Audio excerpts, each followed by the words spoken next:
أنفسنا ومن سيئات أعمالنا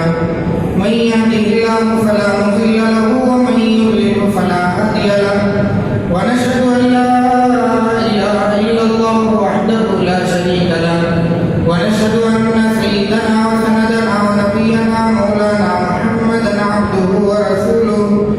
أما بعد فقد قال الله تبارك وتعالى في كلامه المجيد والفرقان الحميد بعد أعوذ بالله من الشيطان الرجيم بسم الله الرحمن الرحيم ألف لام ميم ذلك الكتاب لا ريب فيه هدى للمتقين وقال النبي صلى الله عليه وسلم اتق الله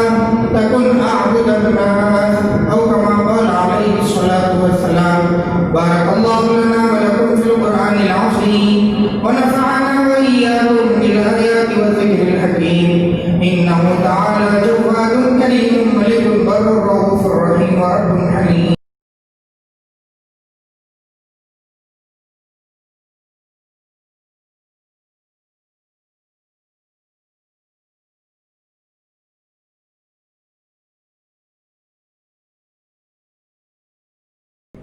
الحمد لله نحمده ونستعينه ونستغفره ونؤمن به ونتوكل عليه ونعوذ بالله من شرور أنفسنا ومن سيئات أعمالنا من يهده الله فلا مضل له ومن يضلل فلا هادي له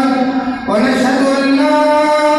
إله إلا الله وحده لا شريك له ونشهد أن سيدنا عبده ورسوله اللهم صل وسلم وبارك على سيدنا محمد وعلى آله وأصحابه وأتباعه أجمعين إلى يوم الدين خصوصا على أمير المؤمنين سيدنا أبي بكر الصديق رضي الله تعالى عنه وعلى أمير المؤمنين سيدنا عمر بن الخطاب رضي الله تعالى عنه وعلى أمير المؤمنين سيدنا عثمان بن عفان رضي الله تعالى عنه وعلى أمير المؤمنين سيدنا علي بن أبي طالب كرم الله وجهه وعلى الإمامين السعيدين الشهيدين سيدنا الحسن والحسين رضي الله تعالى عنهما